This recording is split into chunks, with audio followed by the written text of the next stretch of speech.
Listening to right now, if you've just stumbled across us, is the BBC Radio Scotland's daily arts and music show. It's the Culture Studio. I'm Janice Forsyth, and time to meet my next guest, of whom Irvine Welsh has said, yeah, he's Tony Black, and he said he's his favourite British crime writer. And indeed, with several successful novels under his belt, his brand of tartan noir clearly has many fans. How will they take to his new novel then? It's out today. It's His Father's Son, because it's a bit of a departure. Sees him leave the world of gritty crime for a complex family story. Let's find out from the man himself. That's the joy of doing this programme. You have a question, and there you materialise in front of me. Welcome to the programme, Tony. Thank you. Hello. Lovely to have you here. So, why the shift then from a successful formula of crime that people love? A good question. Perhaps you've hit on it with the word formula. Oh dear, really? I think possibly if you don't progress, you decay. Somebody once said, so you have to kind of test yourself a little bit. But there were a couple of events in my life that probably prompted me to change it. I got married again last year, and I became a father for the first time at 40. Uh-huh. So, I had all of a sudden this great responsibility of looking after a wee boy, my son Connor. And I got to thinking that I'd actually like to write something about a world that I'd like Connor to grow up in, instead of finding children in dumpsters or wee lanes in Edinburgh, So there was a change of scene in my life, and I decided I was going to write something different. Do you know, it's so funny, because I remember it's maybe a year or so back, there was a bit of a controversy where somebody had done a blog about how they were specifically talking about female writers, and that people who had become mothers, well, their range was much broader, and a very controversial thing to say, let's face it. But it does touch on stuff, 'cause I think, like any new experience, having a child, I think whether you're a male or female, does open up something, and clearly it's done it for you. Sure, yeah. I mean, most writers are just litmus paper soaking up the environment around them, and if something like that comes along, which is really going to change your life. I mean, at 40, I didn't think I was going to be a father again, But it happened, and it came along, and it changed my perspective on the world, and it changed what I really wanted to do, how I wanted to write. So, and indeed, people will guess from the title, a father-son relationship is absolutely key to this. So it's not like you just wanted to create something different. You're exploring that world. Yeah, it's not just a smart title. It is. It's actually a split narrative between the father and the son. Each chapter starts off with the first chapter is with Joey, the father, who's an Irish migrant in Australia, and then the next chapter goes to his son Marty. They're having quite a rough time of it out in Australia. They've been out there for about 10 years. They went over as what we would probably know in the UK as £10 poms, an assisted passage in the 60s. They paid their 10 quid, and they rocked up and got on the ship and started a new life. And, for about 10 years, the streets were paved with gold. They loved the place, but something's starting to go wrong, and Joey senses it. And what it is that he thinks is going wrong is that his wife's changing. She's getting a little bit depressed about stuff, and then one day he comes home from work and he's stunned to discover that his wife has just taken off with his pride and joy, his son. He's no idea where they are, so he goes out to find them. You've created a nightmare scenario for that dad. It's a nightmare scenario. Good for you. Here you are having a lovely time enjoying fatherhood, and then you write this devastating story. Right, we'll talk more about that in a minute, but you are going to read a little bit, and this, I think, this is the opening page, isn't it? It is, yeah. The prologue. Page 1. A good place to start, whenever you feel like it. Marty didn't get it. He knew when Dad said it was just one of those things, it was because he couldn't be bothered explaining. "But why, Dad?" said Marty. It was burning hot outside, and Dad was stretched out in the yard under the coolabah tree. Marty had seen him put the newspaper over his face when the sun broke out from the shade. He was still under the paper when Marty asked the question again. "Dad, why blue?" "Like I say, son, it's just one of those things." Dad must know, thought Marty. He had never heard him say he didn't know about something. He must know, really. Just one of those things was something grown-ups said when they couldn't be bothered.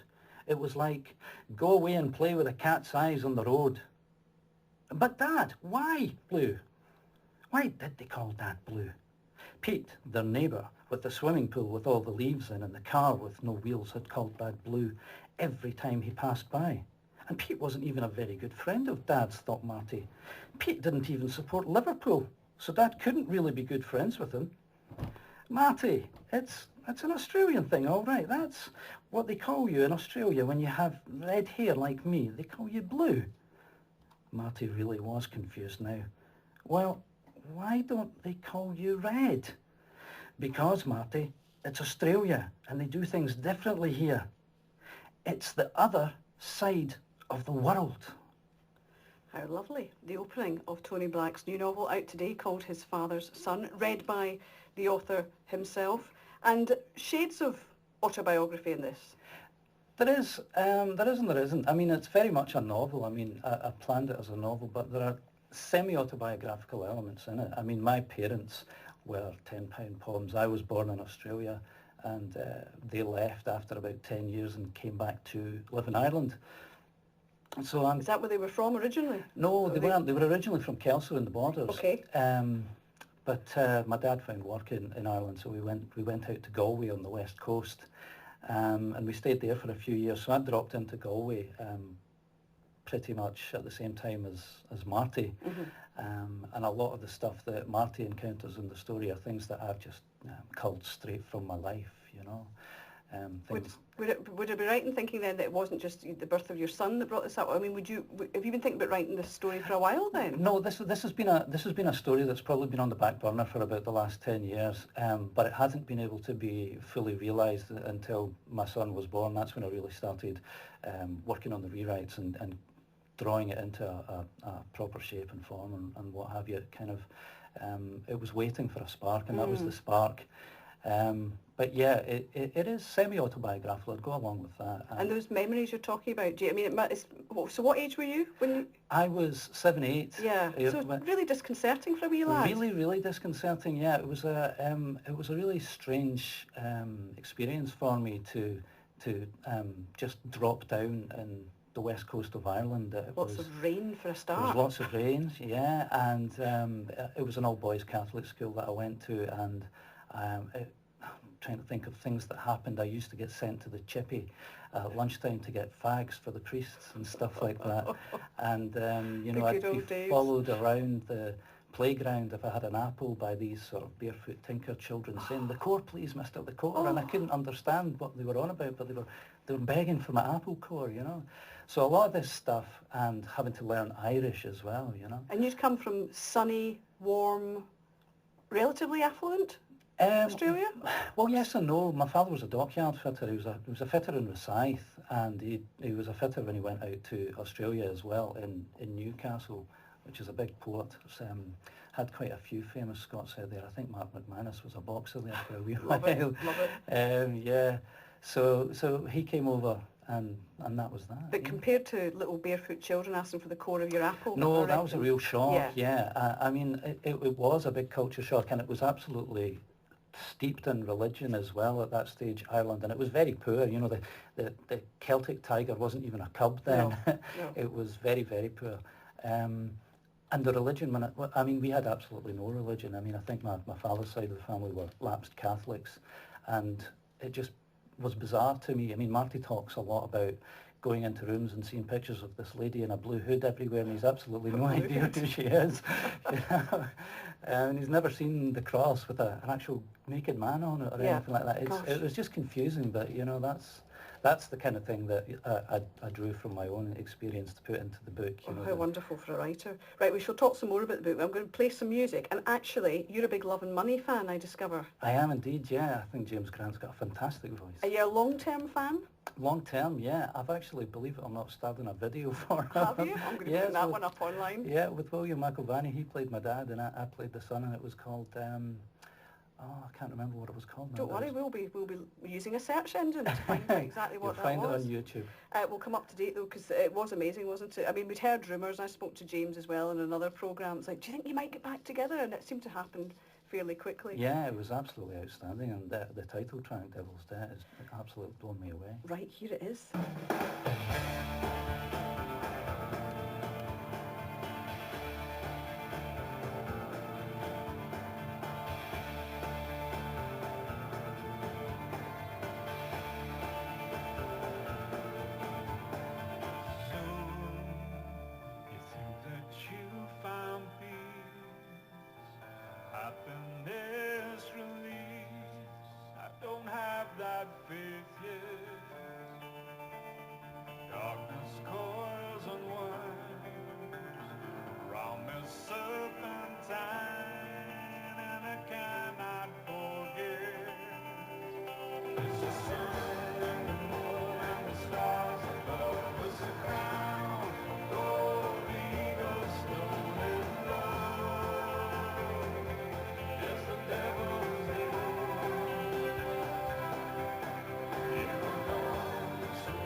you to have hope, all to see you cope when my dreams they flame me,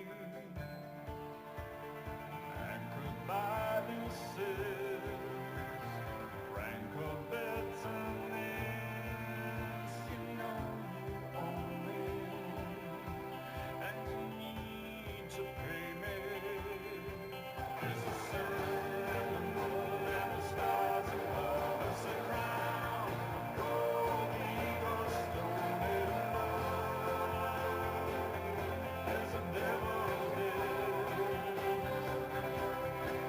You were gone, so let the slaughter start. In that quarter of my heart you live. Be the devil's day. Devil's day.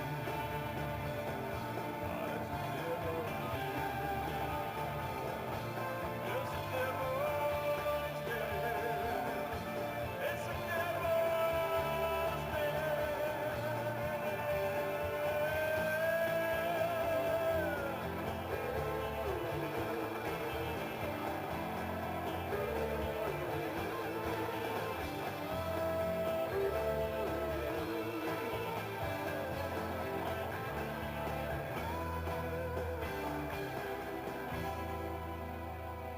So that's the title track of Love and Money's album, their first in 20 years, which makes us all feel so old, that came out last year, playing that for a major fan of theirs, Tony Black, who it turns out was in a video, My Father's Coat, That's the one. with James Grant, William McIlvanney, and you were saying his patter's great, and he was also talking about some casting in another video. James, yeah, he was talking about, I think it was Jocelyn Square, and the producer said, we need somebody in this video that looks like he could play your dad, and James was like, what about my dad?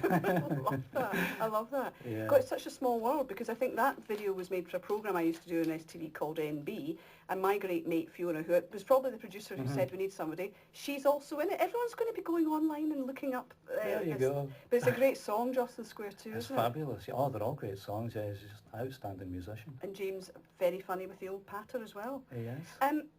You look at difficult issues in this, not least the whole issue of depression. That's a Yeah. difficult thing to write about, isn't it? Because you talked about the mum and the wife and mother. This is her problem, isn't it? Yeah, it's a very kind of specific depression she has. It's related to something that's happened in her past, Which you cannot reveal. which I cannot reveal because it's quite a strong part of the plot. Yeah. And it's also the reason why Joey doesn't want to go back to Ireland at all, and why he's so shocked when he finds out that his wife Shauna has actually gone back to Ireland, because it's something that he'll have to confront. But he's been out there doddering and foostering his days away in the sunshine, as they all say.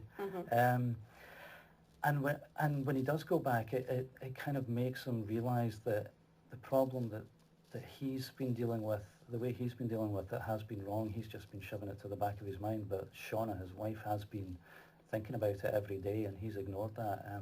And I think that's one of the things with depression. It's not like a broken arm or a broken leg. You can't see it. And people who suffer from depression quite regularly become very adept at hiding it from people as well. So it sounds like it's something you've had personal experience of.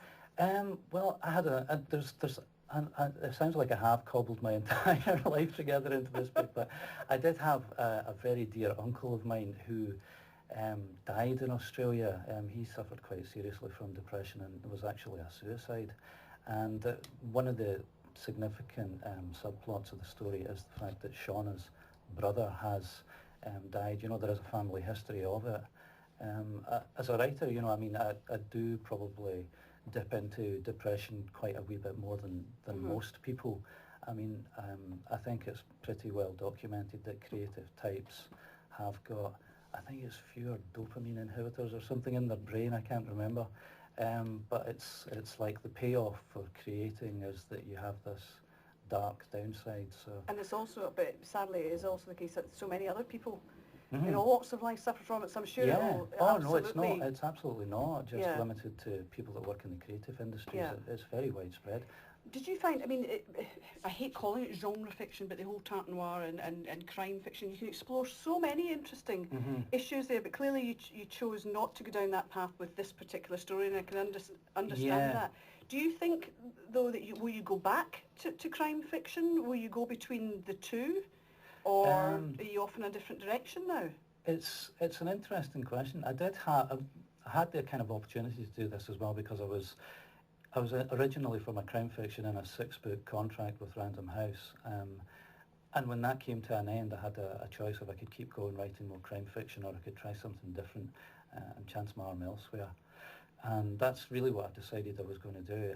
It would have been very, very easy for me to stay on the sort of tarte noir track. It's huge. I probably wouldn't even have to think about the next book. It would write itself. Seriously? They've become second nature to me now, yeah, but I really had to try something different or I was going to just decay, staying doing exactly the same thing. Did other people think you were mad, though, particularly when you've got this, and, you know, if everyone else is going to say that, then people like you are going to repeat it, you know, to have him saying you're my favourite. Anyway.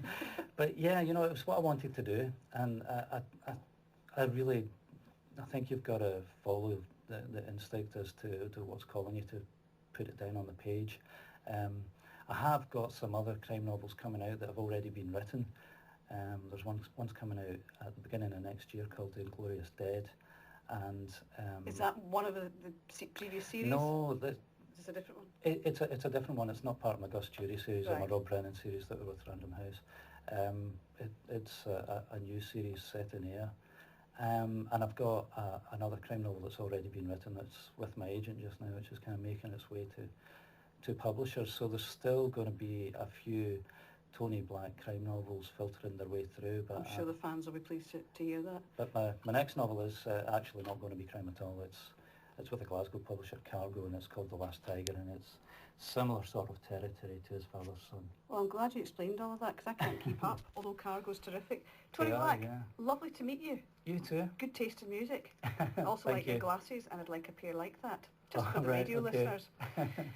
Tony's novel, His Father's Son, is out today. It's published by Black and White. We are heading for the 3 o'clock news. After that, we'll hear from the English director who's made films about Salvador Dali.